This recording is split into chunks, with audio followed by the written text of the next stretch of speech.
order. Roll call, please, Lacey. Chair Hedges, Here. Vice Chair Shu, Here. Commission Member Chuditsky, Here. Commission Member Fiore, Commission Member Hutnick. Here.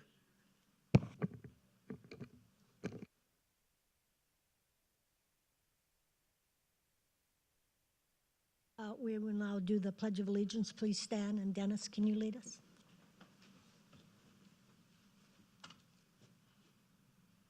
Begin.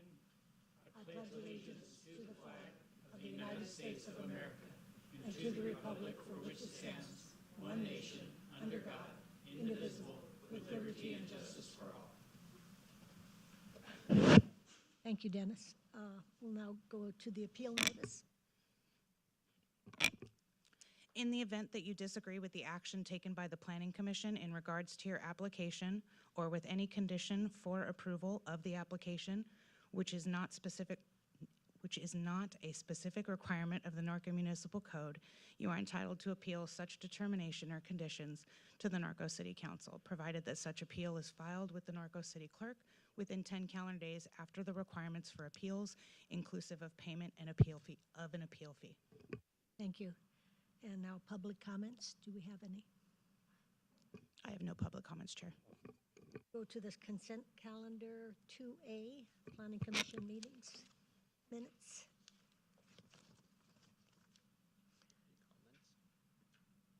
No, any comments? If not, I'll make a motion to approve meeting minutes. I second it.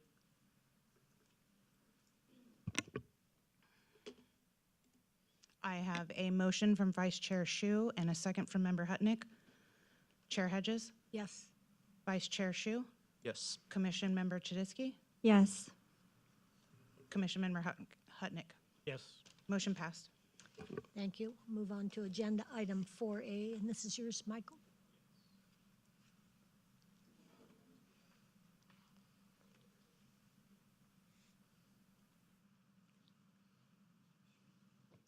All right, so good evening. I'm here to present the Accessory Building Use Permit 2025-13.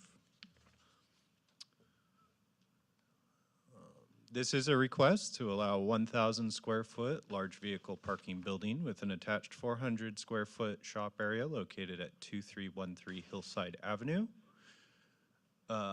within the A120 zone. This is the aerial of the location. All the surrounding land uses are A120 zoned, as well as this property.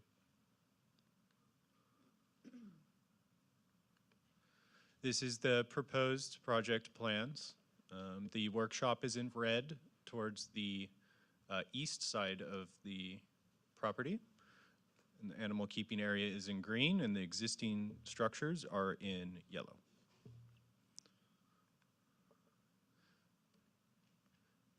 This is the east and west elevation.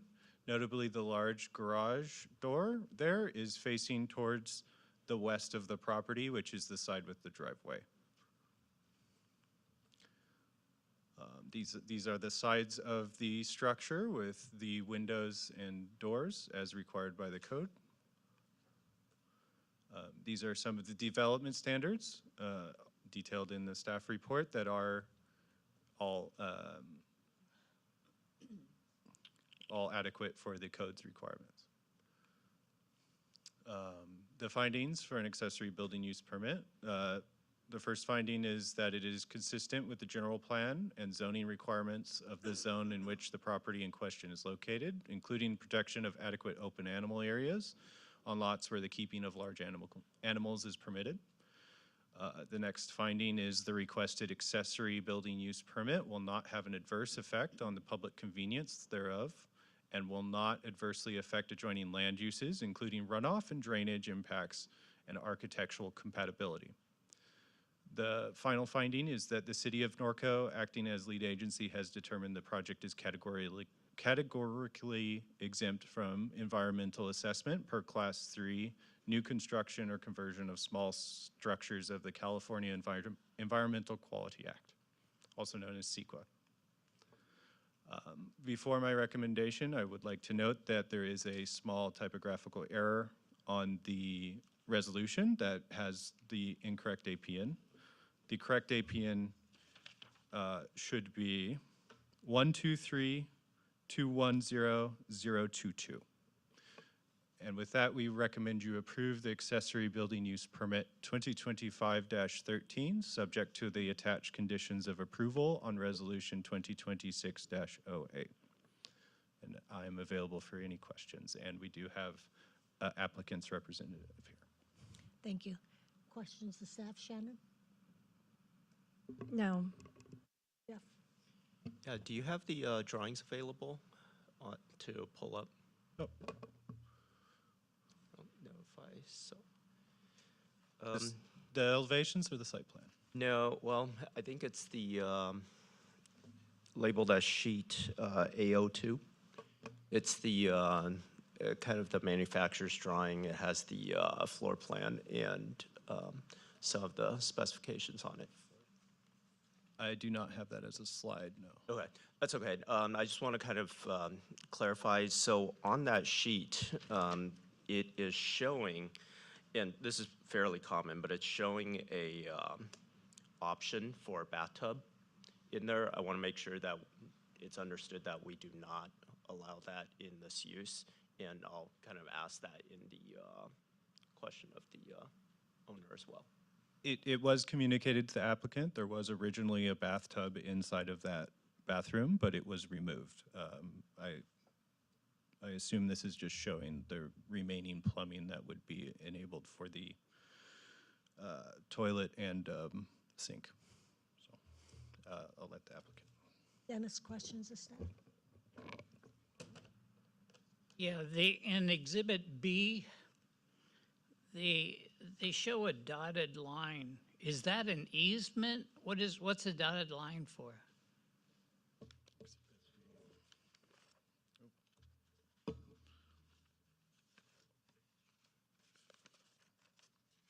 The dotted line, I believe, is an easement. I'm not sure of the exact type.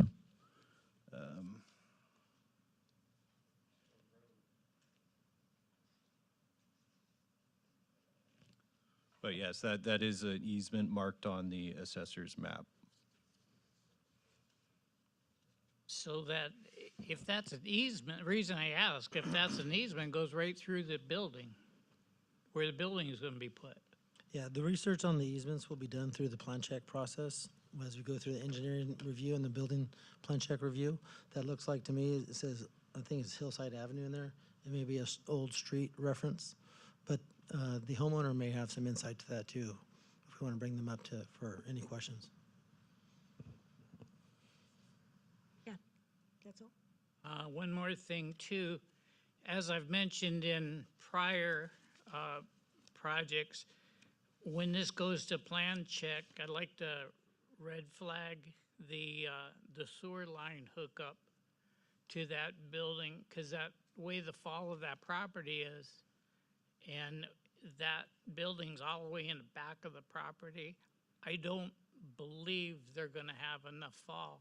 They're gonna have to either put a pump in, they're gonna have to do something, but just to red flag that so plan check can do a close look on it without just bypassing that situation. Yeah, we do come across a number of situations where the grade of the property is lower than the infrastructure in the street, to which then requires a lift station or some pumping equipment and so forth. So it's a regular conversation we have with applicants that potentially face that type of design issue. No Kathy? comments. Okay. Okay, would the public, would you like to come up and speak? I have questions too. Oh, okay, we have questions for you. Reviewing this and just giving us the opportunity to present this.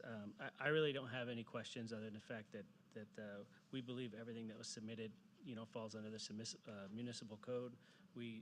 Prior to even coming Can to you put that a little closer? There. prior to even us coming to the decision to start this project, which was the agenda for me when we purchased the property almost 2 years ago. But we did speak to every neighbor ahead of time to make sure that it wasn't going to be any issue whatsoever, and they all encouraged us that they were be happy to see us get something like this installed. So whatever questions you have, I'd be happy to answer to the best of my ability. Yeah, so you kind of heard my question to Mike about the bathtub that was shown in there originally. I just want to confirm that you understand that shower tub is not permissible in that type of structure in our building code. My question to you, and this is not a hard request, I just want to kind of get your feel on it. Would you be opposed to reducing that to a 5x5 versus the 5x8 that it's currently shown? Oh, the bathroom itself? Yeah. No, I would not. Okay. Yeah, that's all I've got. Yeah. And it's more kind of. Dennis, you had a question for I'm good. Kathy? No? We're good. Thank you very Okay, much. thank you. Thank you.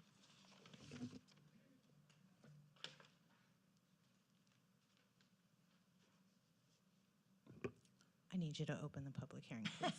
Okay, I'd like to open the public hearing. Do we have a card? I do. Bill Naylor.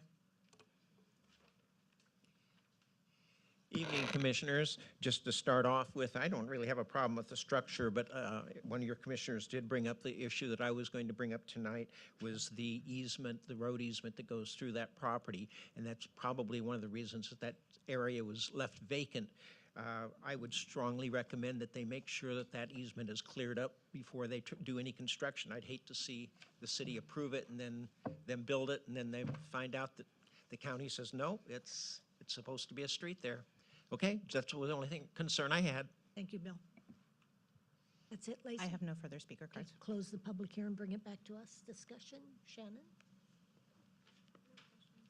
Jeff? Like I said, not a hard ask or anything. It's just, for me personally, I would feel a little better if it was a 5x5 so that you won't put a bathtub in there in the future. But I agree with yeah, you. Dennis? I agree with that. Kathy? Okay. I'll entertain a motion. All right, I'll make a motion to approve accessory building permit number 2025-13, subject to the conditional approval of resolution 2026-08 with the additional revision of reducing the size of the proposed restroom to 5x5. Do I have a second?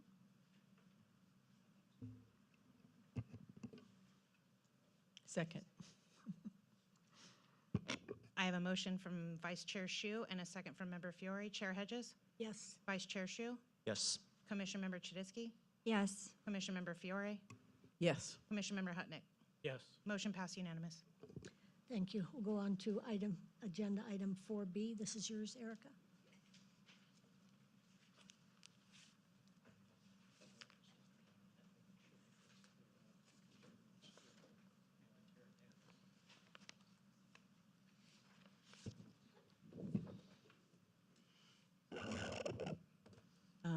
Okay, good evening, Commissioners, Chair. Item 4B is the Accessory Building Use Permit 2025-19, which is a request to allow a 1,000 square foot garage with an additional 400 square foot workshop located on 3192 Sunset Court. That's in the agricultural estate zone. This is an aerial view of the site.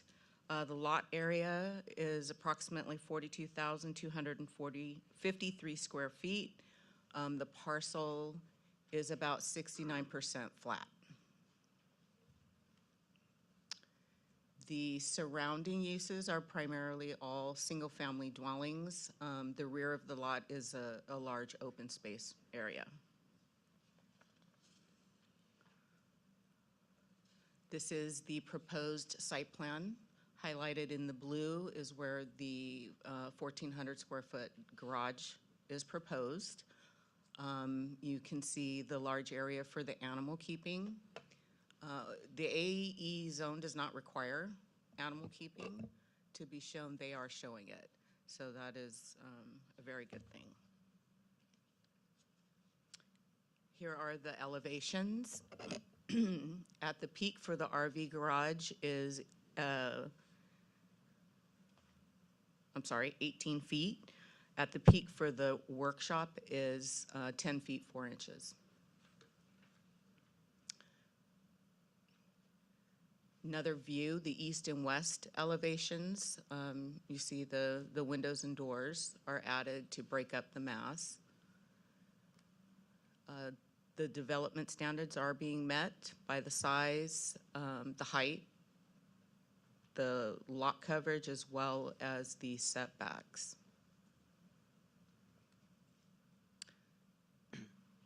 These are the required findings that are needed in order for staff to recommend approval. The requested accessory building use permit is consistent with the general plan and zoning requirements of the zone, and it is protecting animal keeping.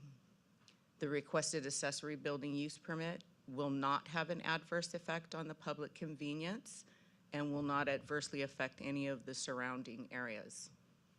And the historical drainage pattern will remain. Staff has determined that the project is exempt from environmental assessment per Class 32. With that, staff is recommending approval of the accessory building use permit 2025-19, subject to the attached conditions of approval on resolution 2026-10. Staff is here to answer any questions, and I believe the applicant is here, the owner, if you have any questions. Thank you. Kathy, any questions of staff? No. Dennis?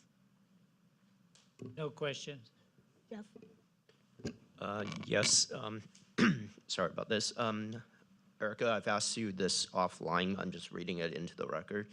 I noted that in the elevations and the keynote callouts, it's calling for the roofing at 1 to 12 slope, and it's referencing ESR 1375, and I had reached out and said that that is a report for installation rather than the roofing itself, and my concern was that the 1 to 12, whether or not it meets the actual product data. And the reason why I'm asking is because if we have to adjust the slope, it's going to affect the way the building looks. So do you have an update on that? It will be 2 to 12. So it's a typo where it's saying 5 on the set of plans. It should say 2 to 12. Well, it's saying 1 to 12, and it's showing 1 to 12, which Yeah, is why I'm so- concerned. I guess while I'm here then, Teresa and Colby, question for you. Because my concern is that if we're adjusting the slope of the roof from 1 to 12 to 2 to 12, there's some decorative elements on the elevation that will get impacted, because instead of having the proportion looking nicely with the cornice, now you're flattening it out. So would it be okay hypothetically for us to approve the use here, but put a condition that an updated elevation needs to go back to the Architectural Review Committee? I would say that it's not really a necessary step to take, in that the use and the location, the site plan is all approved here with this body, but when we get into the roofing, the materials, all of the engineering that goes along with that, slopes, it does go through an extensive review through building plan check, and it will meet all the state's requirements and our building code requirements here. I don't have much concern with a typo of 1 to 12 or 2 to 12 or 3 to 12, because at the end of the day, it will go through and get plan checked by our engineers and make sure that it passes the test and meets the code. So my concern is not actually on the technical aspect of it. It's more the aesthetics part of it, because we have it looking a certain way right now. Actually, if you could flip back through on one of the elevations, there's a cornice piece above the door frame, and if you drop the slopes to 2 to 12, I think it's going to impact the way it looks, and that's why I'm asking if we could get another review on that, on just the aesthetics portion of it. Staff has no issue with with receiving their final drawings with their modifications and to sending that back through the ARC committee. We don't have any issue with that. Legally, is that, okay, that's fine. Shannon, any questions of staff? No. Okay. Okay. Did you say that the owner is here, Erica, or we don't know? No, maybe. No, they're not here. Okay, that's okay. It's all right. We don't have any cards, do we, Lacey? I do. You do? Okay, I'll open the public hearing. Bill Naylor. Of course, it's Bill Naylor. I might as well stay up here. I've got several others coming up after this one. First of all, if my information is correct, we're supposed to have a 15-foot driveway access to these back structures and things like that. This property only has a 14-foot, and since it's an RV, I'm assuming it's going to be the big RV because it needs a big storage shed to be in there. And when you have only a 14-foot driveway, you've also got an eave, and that's to the wall. When you have an eave, you're cutting that driveway down, especially for the bigger vehicles. I'm just concerned that they're creating themselves a problem. You know, if it was a little pickup truck or something going through, I wouldn't have as much of a hassle as a full-sized RV. But just, I don't know if you picked it up, but the distance is only, at least on their plans, was only showing 14 feet wall to, you know, the edge of the property. Thank you. Thank you, Bill. We'll close the public hearing. No further speaker cards. I'll bring it back. Discussion, Kathy? I just wanted to comment that I don't have a problem with that driveway width from the standpoint of even the highest RV is about 8 foot wide. And yeah, it may be a little snug, but even with the maximum overhang of 2 feet, there's enough clearance. Nothing. Jeff? Okay, Shannon? No? Okay, does anyone want to make a motion? I'll make a motion to approve accessory building permit number 2025-19, subject to the condition of approval in resolution 2026-10, with the additional condition that the updated elevation be submitted to the architectural review for final approval of the slope. Do I have a second? I second it. I have a motion from Vice Chair Shu and a second from Member Hutnick. Chair Hedges, Yes. Vice Chair Shu, Yes. Commission Member Chudisky, Yes. Commission Member Fiore, Yes. Commission Member Hutnick. Yes. Motion passed unanimous. Thank you. We'll go now to, And can I just clarify that with your approval, the review by the architectural committee will be as a courtesy matter? They're not going to, okay. Just wanted to clarify that. okay, we'll go on to agenda item 4C. This is yours also, Erica.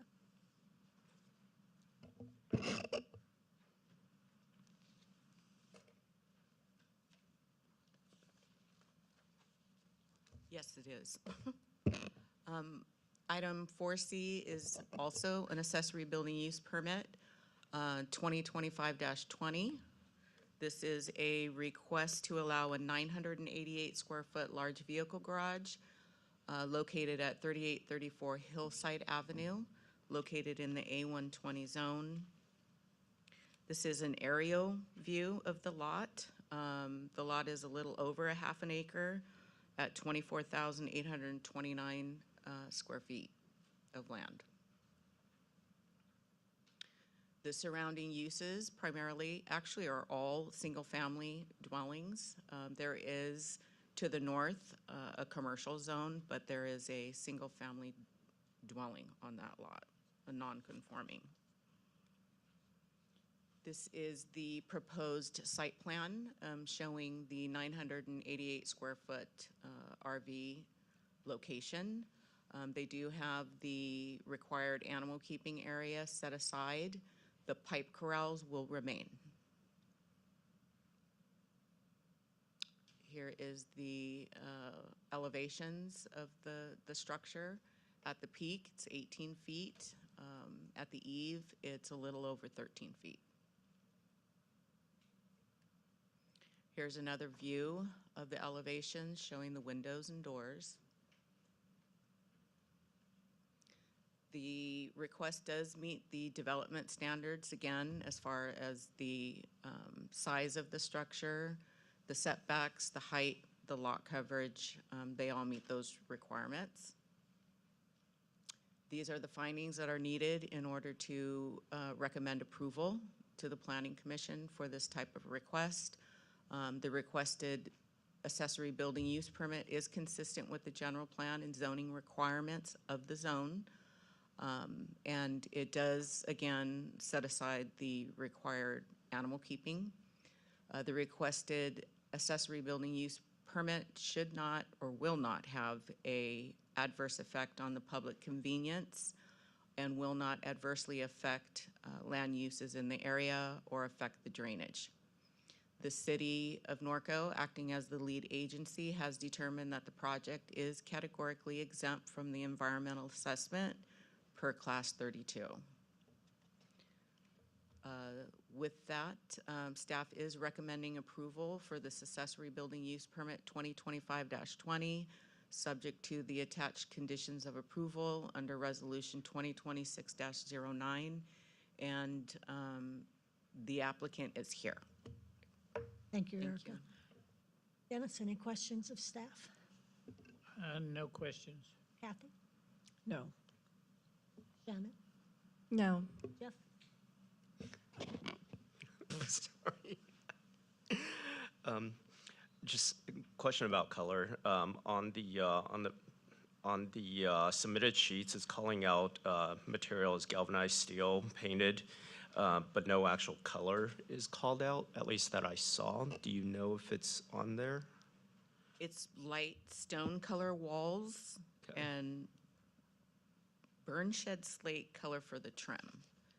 And it's also. It's not noted on the plans, though. I did not isn't, see it. yeah. Yeah, and so I wanted to get confirmation on that. And also graphically, it's showing the ribbing horizontally on the walls. And I'm pretty sure if it's a corrugated panel that it would be going vertically on the wall. If we could just get confirmation on that.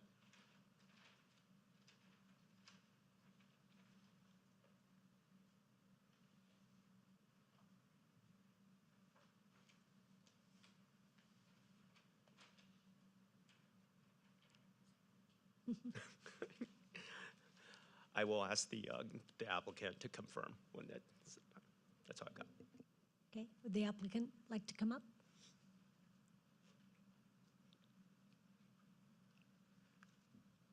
Hello. Just there you Good go. evening. Good evening. Question? Oh. Jeff? Hello. So I guess confirmation of the two quick questions. If you have colors that are already selected for them, because I did not see it on there. And I did email the color sheet, but I'm not too sure if I attached it to the plans when I submitted. It was just in an email confirming the colors, but it's like a tan color. Okay. I don't remember the name, but it is a tan, and it's like a reddish, I would say, the roof color. Okay, I just want to make sure that it's within our kind of earth tone palette that we have and not pink. No. I guess the other one is graphically it's shown the paneling to be horizontally fluted, I think. And just kind of wanted to confirm if that is actually the intent or if it's going to be vertical. Can we get the picture of it and then can show me? I don't know why. Yeah, it does show horizontal. So it's showing all the walls. I see what you're saying. Okay.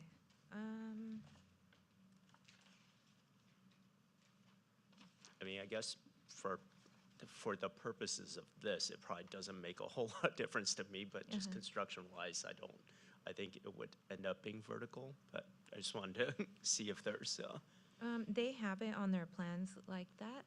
I don't know if there's a reason for that. If it can be like that and stay as they have it, that would be great. If there's no issues. okay. Yep, That's all I got. Any other questions? Dennis? Question for you. This is a prefab kit building. You just buy the whole kit and then you just put it together? Okay. It was a question. The reason I say that is because the plan says prefab building. Okay. So prefab to me means it's a kit. Is that true that you're buying a kit and then you're going to our engineering department to get it certified? Is that it? Yeah, So it's a certified kit? Yeah, we will receive their plans and specifications to the kit, and we'll cross-check that with building code and everything else. Because I'm just interested that it meets the wind resistance and whatever for the city. They have, I believe it's 110 mile an hour wind resistance. No, that's a little much, but there's wind loads here that maybe, 50 or 60, I can't remember what they were exactly, but in that space, but, On the special wind zone. yeah, that's more Fontana. That's the wind zone. Okay, like I said, I'm just interested that it said prefab, so. Kathy, any questions? Do you have anything more to add? No, thank you. Thank you. Thank you. I know, Bill has a question. Do I have to open the public hearing? I'll open the public hearing. Bill? Bill Naylor? Just two items. One was I was looking at the aerial for this property, and they were showing a structure roughly where this one's going to go, and I wasn't sure if that structure had already been removed or whatever, or if they had built it and were trying to get it approved after the fact. I couldn't tell from the aerial that was presented. I didn't really have a problem with the plans that they were showing there for it, but it just seemed like what was right. The other thing that I will bring up again is on the driveway. And this is much worse than the one that the previous people. This is 12 feet 4 inches with the overhang of the roof. Again, you're getting narrower and narrower, and our code says 15 feet, folks. That's all I can say. Thank you, Bill. I have no further speaker cards. Close the public hearing, bring it back to us. Discussion, Kath? No comments. You're not commenting about the 8 feet? I think I covered that already. You just have to All do a right. little more math to figure that one out. There you go. Dennis? No further comments. Jeff? Shannon? Okay, entertain a motion? Well, somebody can. I'll make a motion to approve accessory building permit 2025-20, subject to the conditional approval resolution 2026-09. I'll second the motion. I have a motion from Vice Chair Shu and a second from Member Chuditsky. Chair Hedges? Yes. Vice Chair Shu? Yes. Commission Member Chuditsky? Yes. Commission Member Fiore? Yes. Commission Member Hutnick? Yes. Motion passed unanimous. Thank you. Go to agenda item 4D. Erica, it's you.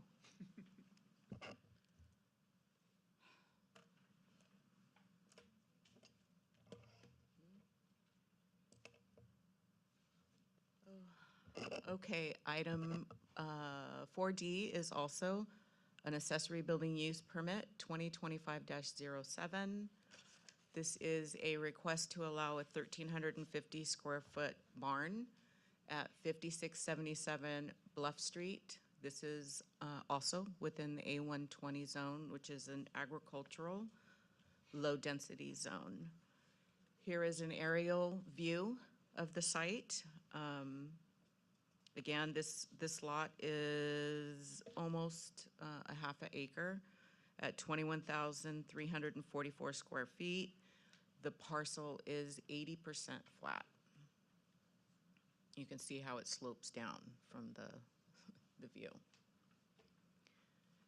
The surrounding uses are all residential uses, all within the same zone, A120. This is the proposed site plan where it shows to the rear, 1,350 square foot barn. In front of that is the open animal keeping area. This is standard elevations with a peak at 17 feet 6 inches and the eave height at 10 feet. Again, the development standards have been met as far as the size and the height, the lot coverage, as well as the setbacks. The findings staff believes have been met. The requested request for the permit is consistent with the general plan, the zoning requirements, and it is setting aside the required animal keeping area. The requested accessory building use permit will not have an adverse effect on the public convenience and will not adversely affect negatively the land uses that are surrounding it or change the drainage pattern. The city also, as the lead acting agency, determined that this project is categorically exempt from environmental assessment per class 32. With that, staff does recommend approving accessory building use permit 2025-07, subject to the attached conditions of approval on resolution 2026-12. The property owner is here, and if you have any questions for me or for him, we're here. Thank you. Shannon, any questions? No. Jeff? Clarification, I just want to read it into the record. I didn't see material and color on the drawing, and I know that from the email communications you had mentioned during the architectural review that it would be linen white walls, black trim, and slate gray roof. Is that Correct. accurate? Correct. Okay. I just wanted to read that in so that it is Correct. on the record for that. Thank you. Dennis, any questions? No questions. Kathy? None. Would the owner like to come up and speak? What do you got? This project's been in the works for a while, so. Any questions of the owner? Nope. This is going to restore a property that we bought 23 years ago to being an equestrian property. That's why we're putting this barn here. When we came in and we found out that we were zoned for 5 horses, we thought we'll build a barn for 5 horses. We probably won't have 5 horses back there, but that house is gonna be there for a long, long time. And we're anticipating the next owner and the next owner after that may have a bunch of kids who all wanna have a horse. So that's why we're building this thing this size. I love how it opens onto the arena. I think that's great. Yes, and it also will match our house. The paint color and everything will match the house. It's gonna be a beautiful property. And I won't have to go back there and mow weeds anymore. Any questions? Thank you Okay. very much. Thanks. Don't tell me we have Bill Naylor. I need you to open the public hearing, please. I'll open the public hearing. Bill Naylor? Bill? It's not technically a public hearing on these, it's public comments. So we don't have to open the and public close. comments. Okay. First of all, I'd like to compliment the gentleman for coming up and restoring this property to equestrian uses. I really appreciate that. I just had a little bit of a question for him or you guys on the barn itself. I was trying to figure out how the configuration. It's not showing anything on the inside, and it's a kind of a weird dimensions for a horse barn, and I just couldn't, I was wondering, is it going to be for goats or what it was, but if the doorway is to the open animal keeping area, then you're shrinking down the stalls to about 9 feet wide and such, and this just would not normally accommodate horses. So maybe we can get some clarification on how if they have any basic plans on how they're going to lay that out. I just didn't make sense. I didn't really see doors from the side. It looked like the main door was coming out to the open area for the animals. Okay, that's it. Thank you. We'll close the public comments. Discussion? Shannon? No? Jeff? Dennis? Kathy? No. Entertain a motion? I'll make a motion to approve accessory building permit number 2025-07, subject to the attached condition of approval 2026-12. I'll second. I have a motion from Vice Chair Shu and a second from Member Chuditsky.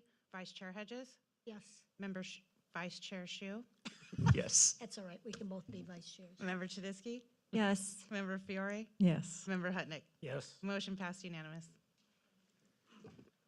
Okay, we'll move on to agenda item 5A. Erica, it's yours.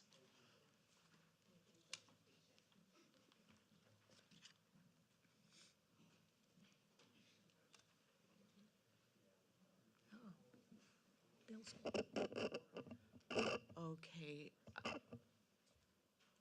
Item agenda 5A is a conditional use permit, 2025-07.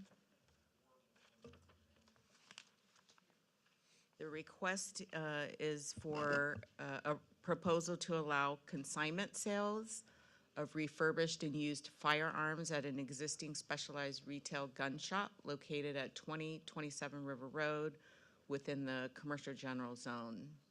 This is a zoning, I apologize. This is a zoning map showing the commercial general.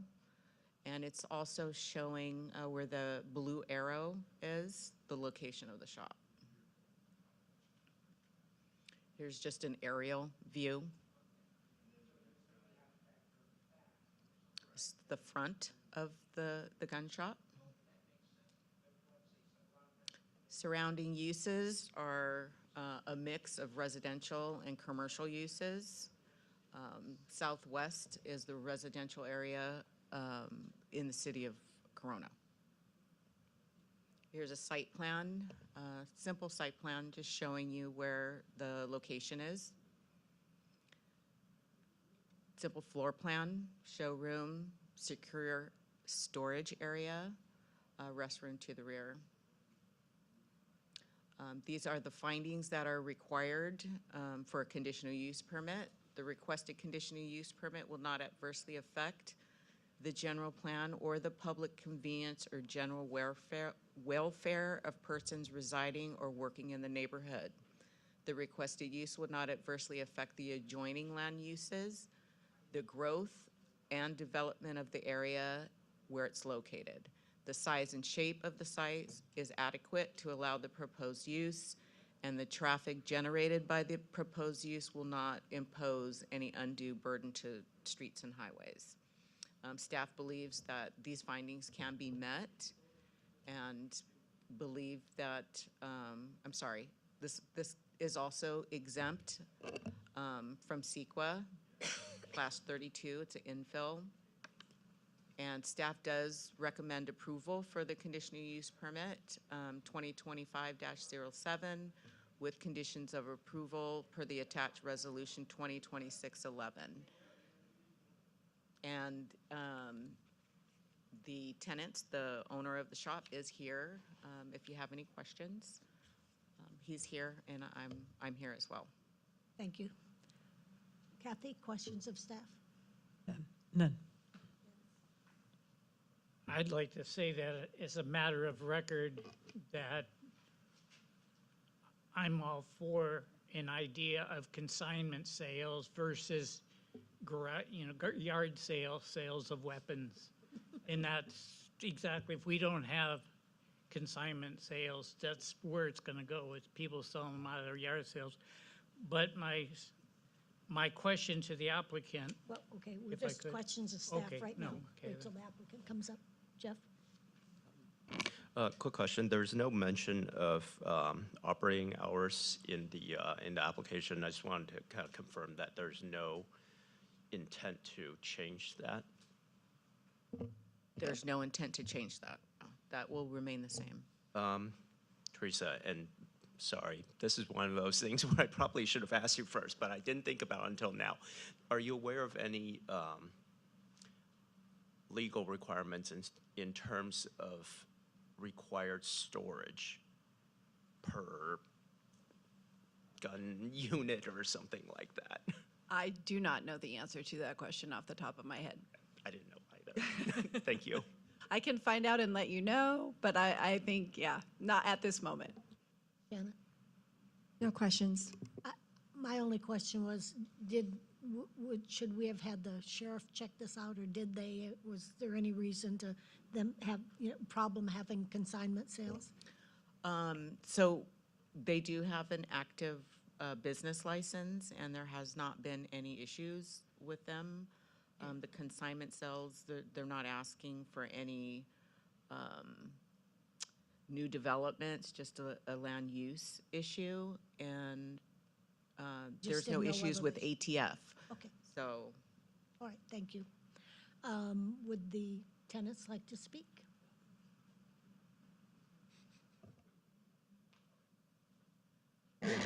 Now we should open the public hearing. I was getting ready.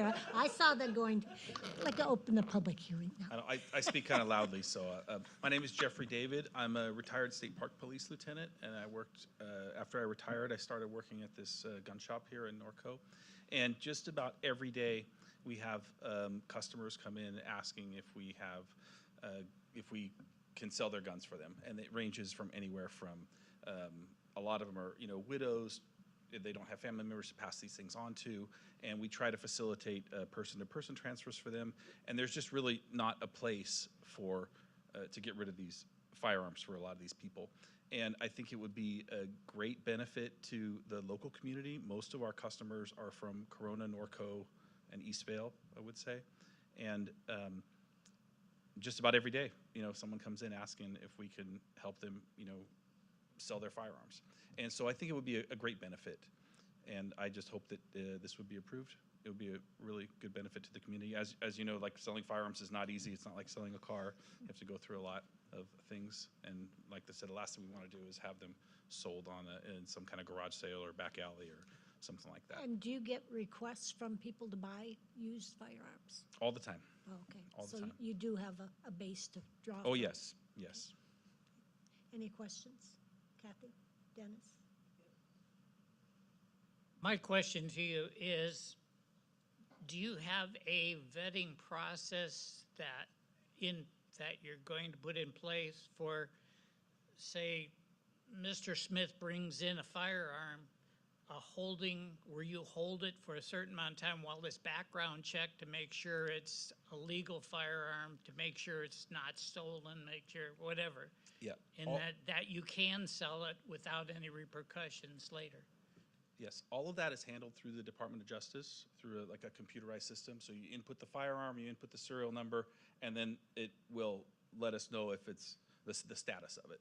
And a lot of these things are older, especially a lot of, before the mid-2000s, you didn't have to register long guns, so a lot of them aren't even registered. And then additionally, same thing for handguns, it was in 1990 that you had to register handguns. But if you're going to sell them, then they have to be processed through the system. And the system checks all that. Once we take possession of the firearm and input it into the system, it will check and let us know if it's stolen or missing or lost or reported, things like that. Well, my question to you is, somebody brings in a firearm that was stolen or whatever, but a lot of people, I don't know the serial number of my gun, that type of thing. Well, are you putting in place a holding pattern where, in other words, somebody brings it in and the next customer over says, oh, I'll buy that, and then it's gone and you made your 10% or whatever percent? That's done through the state waiting period process. There's a 10-day waiting period to purchase any firearm. So Okay. if you were going to sell a firearm to me, just personally, we would have to go to the gun shop. We would have to do the transaction. I would have to wait for 10 days for it to clear, and that's the process. So there's a 10-day background check process, and that includes the historical check on the firearm. Does that answer your question? Okay. Jeff, any questions? Shannon? Thank you. Oh, thank you. Thank you very much. Have any cards? I do not. Okay. Well, we'll close the public hearing. What's wrong with this picture? Oh, okay, bring it back for discussion and/or, I mean, it's already approved and operating as a firearm dealer, so I don't see a issue with this. problem. Well, Yeah. maybe someone could make a motion, Shannon.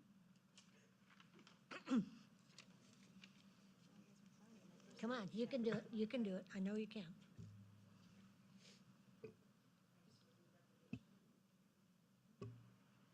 I'll make a motion to approve conditional use permit 2025-07, subject to the attached conditions of the approval and resolution 2026-11. I second it. I have a motion from Member Chuditsky and a second from Member Hutnick. Vice Chair Hedges? Rock, paper, Yes, scissors. Vice Chair, could I be Chair tonight? I'm I really want to be Chair tonight. Okay. Yes, Chair Hedges, yes. Vice Chair Shu, Yes. Member Chuditsky, Yes. Member Fiore, Yes. Member Hutnick. Yes. Motion passed unanimous. Thank you. Any commission staff communications? Any, I actually thought about this a little bit after last session. I would like to request staff bring up, to prepare a presentation regarding the, what our current code says about the water meter on empty lot. Just so that we can kind of take a look at it, and especially since we are promoting the agrarian agriculture lifestyle, that it makes sense that we have a pathway for a empty lot to be used for that. So if staff can prepare a presentation on what we have on the books right now. Thank you. anything else? We're adjourned.